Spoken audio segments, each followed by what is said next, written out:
School is back, and along with it comes the daily complicated challenge of making sure kids get to school in the morning and home in the afternoon.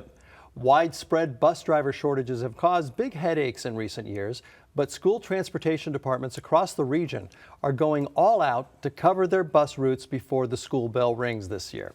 Here to discuss her reporting on the issue is Ashley Sloboda, senior education reporter at the Journal-Gazette. Ashley, welcome to the 260. Hi, nice to have you. So what were the problems last year, last spring specifically, right? Well, at Fort Wayne Community Schools, staffing issues caught up with them, and Darren Hess with the school district told me that it was just a mix of things. It could have been medical leaves, right, or resignations that were unexpected, and all of a sudden they didn't have enough drivers to cover all routes, and usually they substitute bus drivers can help them fill the gap, and then staff members who have commercial driver's license will also pitch in. Yeah, but they weren't even able to get them, right? So what did they? How did they deal with it? What did they do? Well, some of what they had to do to cover, they did shifts to remote learning, and that affected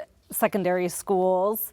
And then they also, so they did remote learning some, and then they also did delays, like 2-hour delays, and then early dismissals for 2-hour early dismissals. So I imagine parents weren't too thrilled with that. I get the sense probably not. Darren said later at a school board meeting last month that they know that they cannot do remote learning again if they have to do something like that again, that remote learning isn't an option. So what are they doing this time around to ensure that that doesn't happen?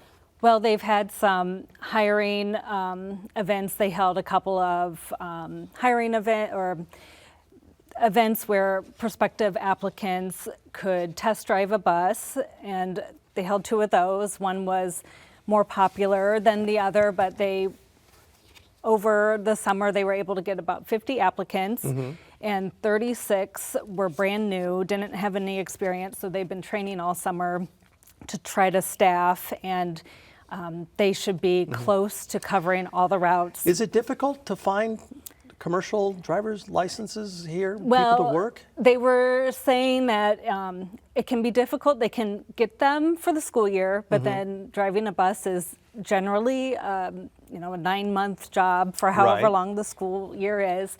So they face the problem of their licensed drivers going to private businesses over the summer to make ends meet, and then they don't return. They lose them. So that's another problem that schools face. So there's also a tiered system for when the school day starts, right? Right. Has that made it more difficult? They went from 3 to 2, right? And has that made it more difficult or less difficult? Well, he just said that Darren said that the shift from 3 to 2, it makes it so the middle and high schools are more affected by transportation interruptions, because that's the largest group of students that need transportation. So that's why they're affected. And he mentioned that the shift from 3 to 2 tiers has been beneficial in other areas, just like kids doing after school activities or jobs. So there's been some creative tinkering, right, that's gone on. Like Carroll High School has done something interesting. Right. Carroll this year, the school board approved in July to implement a walk zone for Carroll High School, and the board packet that the board members were given said that this is the last Allen County High School to implement a walk zone. It's only affecting about 150 students within about a mile radius, and although leaders there noted that you will see in the walk zone, it excludes some houses on Bethel Road right across from the high school, and that's because there weren't sidewalks. They were trying to be really mindful of making sure that students who had to walk had a safe way to walk to school. Yeah, and explain a walk zone.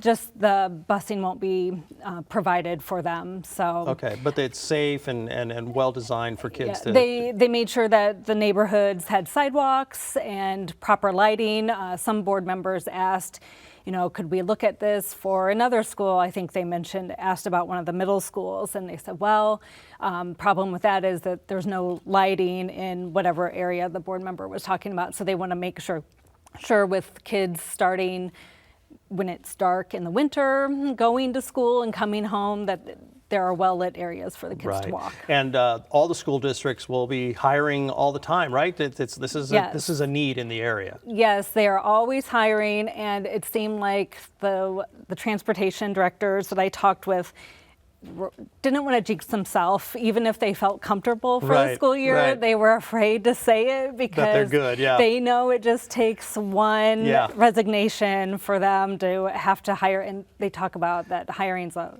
long process. It can take a couple months. All right, you heard it here, folks. Good jobs available. Ashley, thank you so much for your reporting on the issue. Ashley Sloboda is Senior Education Reporter at the Journal-Gazette. You can read her reporting at journalgazette.net. Thanks for being on the 260. Thank you.